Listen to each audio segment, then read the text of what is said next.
இந்த துண்டு வைத்தனை அனுப்பியிருக்க நம்ம கொள்வதற்கு அண்ணா இது நடக்குமா அண்ணா? இவனை கவுக்க வேண்டும் என்றால் நமக்கு தெரியாதா? இவன் பான வைத்தோடு இவன் துண்டு வைத்தோம். இவனுக்கு நம்ம சாப்பிடறதுக்கு ஏதாவது கொடுத்தோம்னா போய்விட்ட சுண்டா இப்போதை செய்து இவனுக்கு படுத்தா இவன் சண்டைக்கு வர மாட்டான்.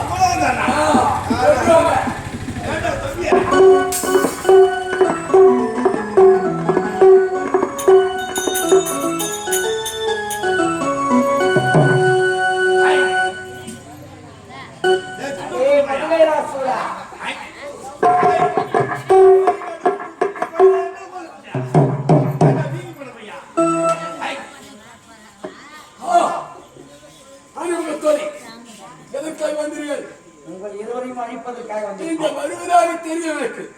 அதனால்தான் உங்களுக்கு ஏற்பாடு செய்திருக்கிறேன். அப்படியா? விட்டு பேசுவோம். அப்படியா? அமருங்க.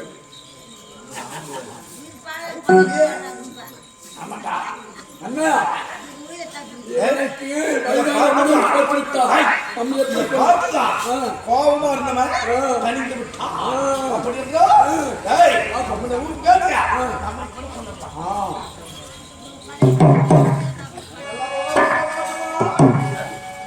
சாப்பிடு சாப்பிடு விநாயகா. அவனுக்கு தான் இலை எவ்வளவு கண்டுபிடிச்சாங்க.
சாப்பிடவே அவன் தூக்கத்துல இருக்கான். இதுதான் தெரியும். நான் போனோம். ஓடியா ஓடியா ஓடியா.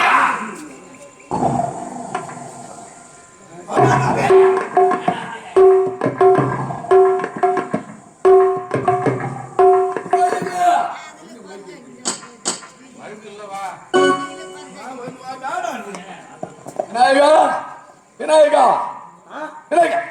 என்ன விநாயகா தூக்கத்தில் இருக்கிறார்? அவர்களை கொல்லுகிறேன் என்று சென்றால் என்ன நடந்தது? அவன் எனக்கு உறக்கத்தை கொடுத்து விட்டான். ஓஹோ, சற்று பசியாகினேன். அந்த பசியில் அவனை கொல்வதை மறந்து விட்டேன். இப்பொழுதே சென்று அவர்கள் இருவரையும் கை பார்த்து வந்தது. அதே மதுகாயசுரா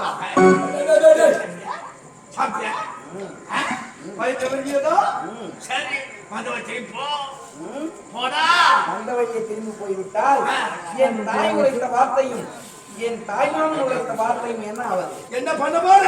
உங்களை இருவரையும் அழிக்கப் போகிறேன். என்ன தாய்மா உங்களை கொடுத்தா அழிக்க போகிறேன் சவால்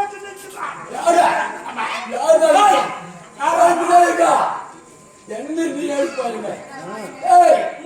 நான் இழைத்தவன்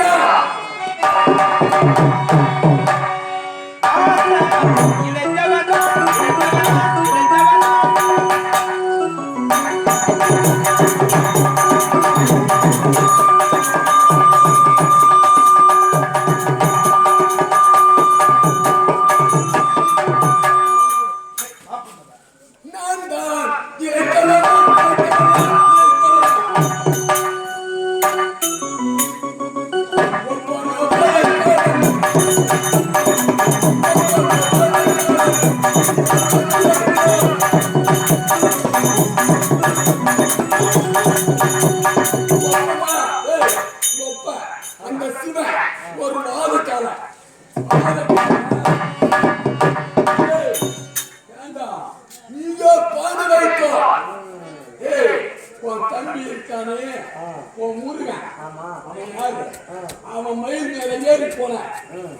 போட்டுருவேன்.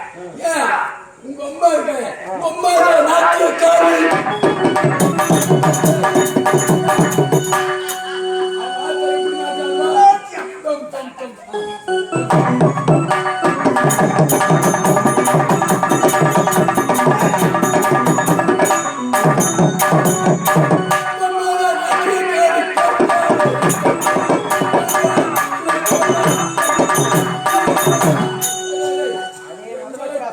நீ வந்திருக்காயா? என்னடா முடியும்? உங்கள் இருவரையும் கேள்விப்பட்டேன் நன்று. என் தாய் சொன்ன பிரகாரம் கேள்விப்பட்டேன் நன்று. ஆனால் நேரில் பார்த்தது இன்றுதான். உங்கள் இருவருக்கும் உயிர் பிச்சை அளிக்கிறேன். இப்பொழுது ஓடி சென்று விடுங்கள். என் பாதத்தை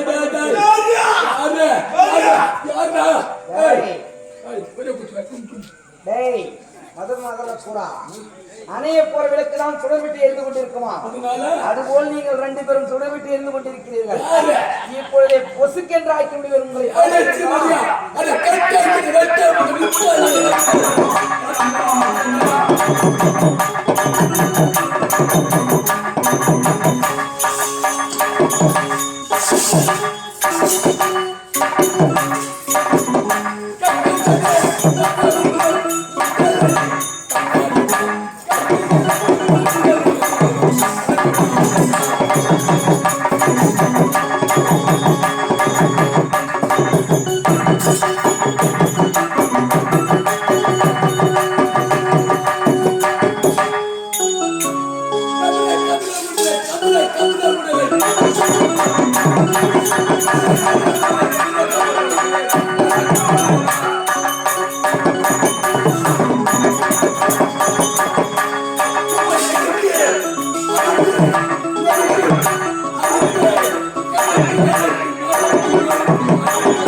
பார்வதிக்கு பரமதான் நீ போன நான் புள்ளையா பிறந்த ரைட்டு.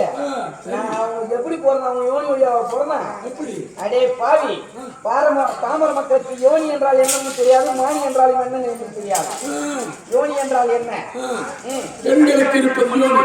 பெண்களுடைய உறுப்போ யோனி, ஆண்களுடைய உறுப்போ மானி என்பார்கள். அப்படி ஒரு யோனி உறுப்பு வழியாக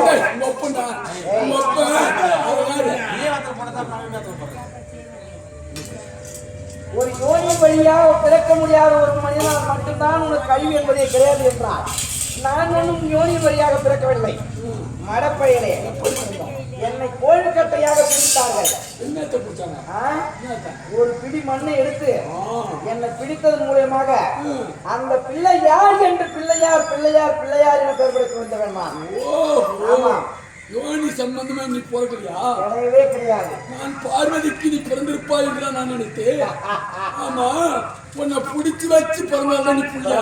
தேவன் உன்னை படைக்க போதே என் கையில் எழுதிவிட்டான். நீ மாற வேண்டும் என்று. நீ பிடிச்சு வச்ச பிள்ளையா இருந்தாலும் நாங்கள்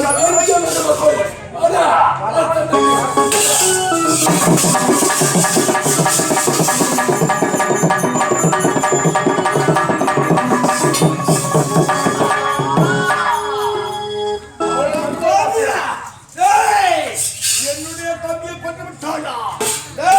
முகம் தெரியாத வேடியே, தோற்றமில்லாத நான் நோக்கி எப்படி வந்தாங்க? நானும் ஒரு நேரத்தில் தோற்றத்தோடு இருந்தவன் தான்.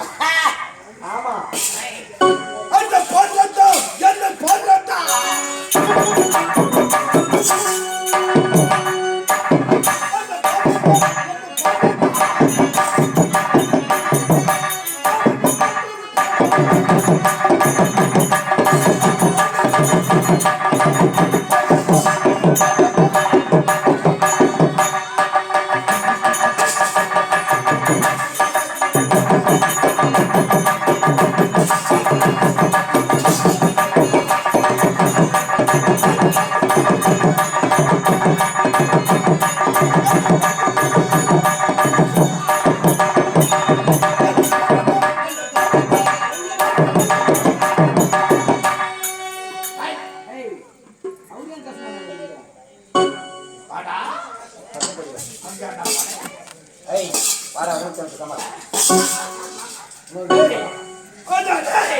என்னிடத்தில் ஈனா கொடுத்தாய்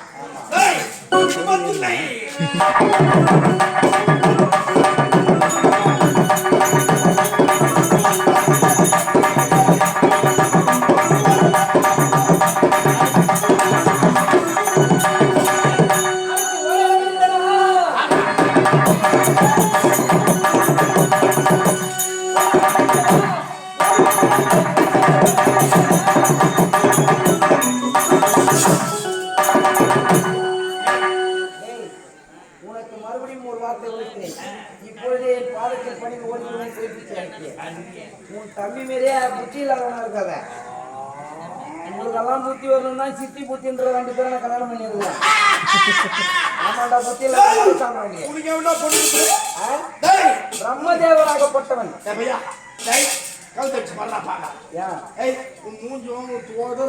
உடலும் அதான் சொல்றேன், பிரம்மதேவன் படைக்கக்கூடிய சக்தியில் இருந்து அதிலிருந்து கிளம்பிய 2 சக்தியை தான் எனக்கு மனைவியாக. உங்களுக்கெல்லாம் அறிவு என்பதே கிடையாதா? நினைச்சா படிச்சுக்கணும், நினைச்சா நீங்க வச்சுக்கணும், சமுதாய கங்கல போகணும். எதுக்கு? அது எதுக்கு? சும்மா எதுக்கு?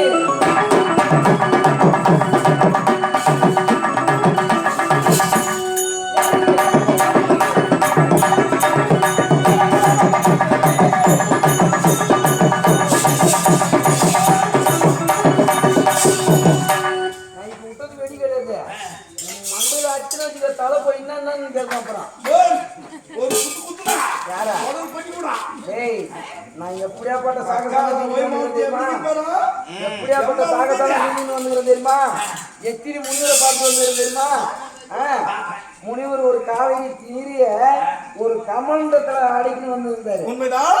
காக்கா உருவத்துல போய் அந்த கமண்டவ நீரை சாக்கி தாம மோச்சனம் கொடுத்தவன் நான். உமா சின்ன அப்படியே 6 அடிக்குள்ள போயிடுவேன். யார மக்கள் உங்க அம்மா எனக்கு குட்டிக்கிறேன்னா மக்களை போயிடுவேன்.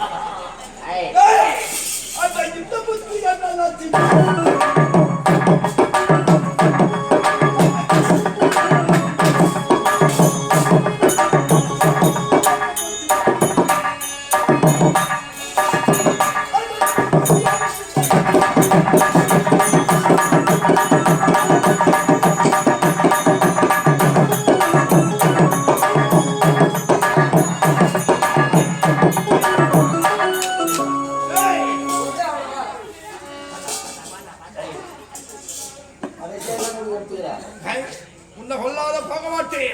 என்னுடைய தம்பி கொண்டு விட்டார். இனி முதல் கொண்டு பெருக்க மாட்டேன். உன்னை கொல்ல போறது உண்மையான ஆகிப்போச்சு. இந்த விநாயகர் சதுர்த்தி எனக்காக எதற்காக உருவாக்கப்பட்டது தெரியுமா? எதற்காக உருவாக்கப்பட்டது நீதான் சொல்லலாம்.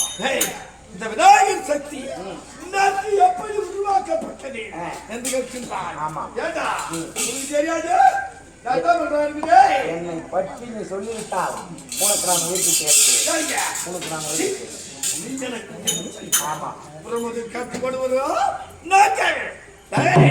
என்னுடைய வீரம் வேகம் என்னுடைய தாளமுற மக்கள் நேரிட்டு சமர்ப்புரிவார்கள். அரக்கர்களுக்கு அறபுத்தி என்பதை அடிக்கடி நிரூபித்துக் கொண்டிருக்கிறார் மட சாம்ராஜ். ஒரு கதை சொன்னிய காமண்டலத்திலே காமண்டலத்திலே அந்த ஜலத்தை ஒரு கேட்கவே அவன் என்ன செய்தான்? கொண்டான், ஆணவ கொண்டான், சிறந்தவள் உலகில் சிறந்தா சிறந்தது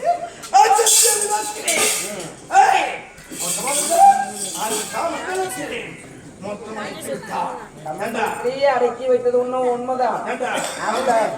அந்த கங்காபாவனையாகப்பட்டவள் அப்போதே அவளிடம் மன்னிப்பு கேட்டாள் அல்லவா? தவறு செய்தவர்கள் யாராக இருந்தாலும் சரி, மன்னிப்பு என்பது ஒன்று கேட்டுவிட்டால் அவருக்கு உயிரியே கொடுத்த உபாயம் வந்து ஒன்று தவறு கிடையாது. அதுபோல் நினைத்துதான் நான் உதவி செய்தேன். நான் ஆமா மண்டையில் உரத்து வாங்கியது போல் பிடிக்கிறது. அப்பொழுது கொட்டப்பட்ட கொட்டுதான் இது. அகத்திய முனிவரால் கொட்டப்பட்ட கொட்டு. ஆமா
இந்த அகோர ரூபத்தோடே அவளுடன் சேரப்போகிறேன்.